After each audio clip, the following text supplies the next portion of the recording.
Here's what almost everyone misunderstands before building anything. They think the goal is simply to accumulate cash. It isn't.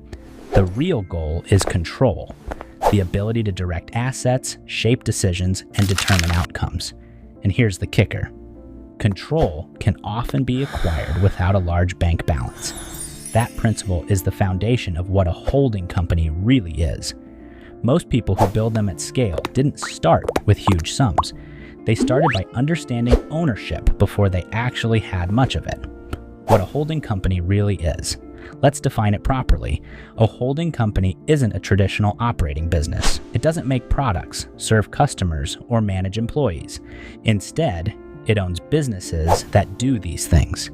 It sits above operations, collecting distributions, allocating capital, and shielding assets inside a legal structure that operating companies cannot penetrate. Think of it as the owner of owners, not the manager of managers. Also, a holding company isn't passive like a mutual fund. It's active ownership.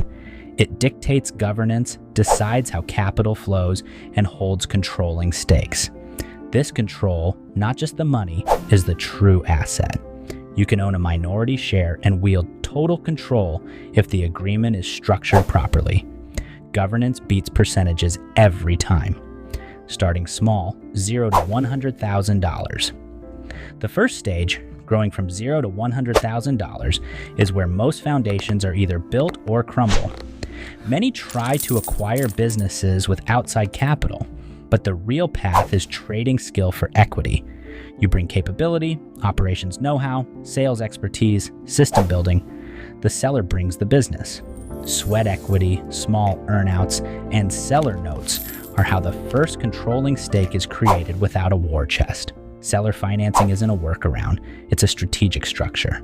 When a seller holds a note, they want you to succeed. Their repayment depends on it. They'll share insight, teach you customer and vendor nuances, and ensure knowledge transfers that have real value but don't appear on the balance sheet. Your legal structure should start simple. One entity for the holdco, separate entities for operating businesses, and a clear operating agreement detailing voting rights, distributions, and exit rules. This doesn't require a $100,000 legal bill. It requires discipline. Clean cap tables, documented equity grants, and formal agreements create credibility and maintain the legal separation that protects you and your assets. Avoiding early mistakes. The most common mistakes are predictable. Mixing cash flows. Personal and business funds should never cross informally. Sloppy accounting. Month-end closes and categorized financials are critical. Unclear roles. Decision-making authority must be defined if there's more than one person involved. Legal shortcuts, copying agreements, or skipping elections seems easy but costs more long-term. The holdco's advantage only works if the structure exists and is maintained. One clean entity, one controlling stake, one set of trustworthy financials, and one operating agreement form the base for everything else. Scaling $100,000 to $1 million plus. Once your first business generates cash, you face the first major decision. What to do with excess funds, pay down debt, take distributions, acquire the next business. This choice defines whether you remain a business owner or become a true holding company builder. The phase from $1 million to $20 million is where repeatable processes are established. The first acquisition teaches almost nothing. Every deal is new. The second acquisition is where you learn to integrate, spot hidden costs, and refine assumptions. Documenting your playbook here separates a collection of businesses from a real, scalable portfolio. Building a platform layer. A functional platform layer is essential. This includes shared finance, one chart of accounts, unified month-end closes, and oversight capable of reading across all entities. Shared legal, one law firm familiar with the entire structure. Shared HR, standardized hiring, onboarding, and policies across subsidiaries. Done correctly, the platform site layer makes every additional acquisition cheaper, faster, and less risky. Done incorrectly, it's expensive chaos. Entity design and risk management. The holdco sits at the top, owning equity in operating companies that function independently. Liability contained in one subsidiary shouldn't threaten others. Ring fencing risk isn't paranoia, it's architecture. A lawsuit or lease dispute in one entity shouldn't spill over. Maintaining separate accounts, documented intercompany transactions, and formal money movement is crucial. Deal sourcing rarely comes from bankers. It comes from industry connections, accountants, attorneys, and referrals. Underwriting criteria should be simple yet strict. Does the business generate consistent free cash flow? Is key person dependency manageable? Are customer concentrations and margins stable under stress? Red flags are obvious.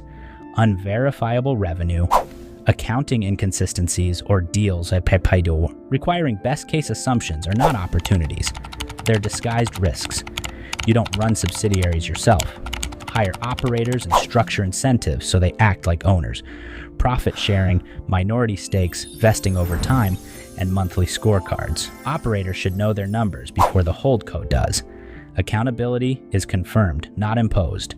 As the portfolio grows, your capital stack evolves. Early-stage bank loans, seller notes, earn-outs, asset-heavy businesses, asset-based lending. Mature stage, mezzanine debt, preferred equity from co-investors or family offices. Discipline matters. Match debt structures to cash flows, not to speed of deal closure. Cash flow only funds the next acquisition if it's protected first. Distributions before reserves are funded, or debt service signal consumption, not growth. Regular governance ensures visibility before crises. Monthly financials per subsidiary. Quarterly advisor reviews, annual strategic and capital planning.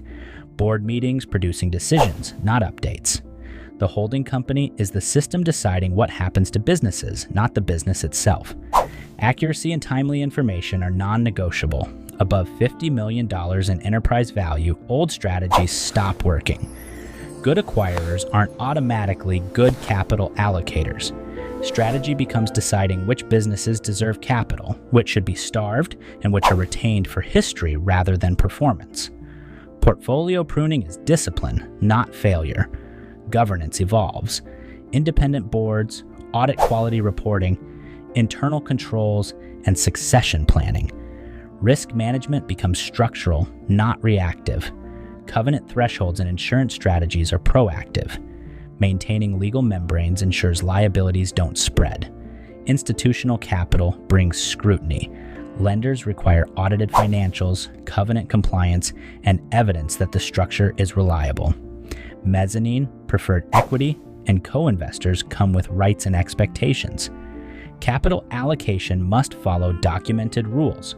Equal treatment for every business isn't strategy. It's politics. At scale, every dollar is a decision. Reinvesting in underperformers without math-based justification is expensive. Strategy means letting numbers guide allocation, not emotion. Exit options are integrated into the portfolio design. Recapitalizations, partial sales, IPOs. Selling the wrong asset to fund the weak is the end of compounding. A truly successful holding company compounds because structure, governance, and disciplined capital allocation work together long before outside investors arrive. Everything above that foundation depends on how well this layer holds. Build it right, protect it, and growth compounds automatically.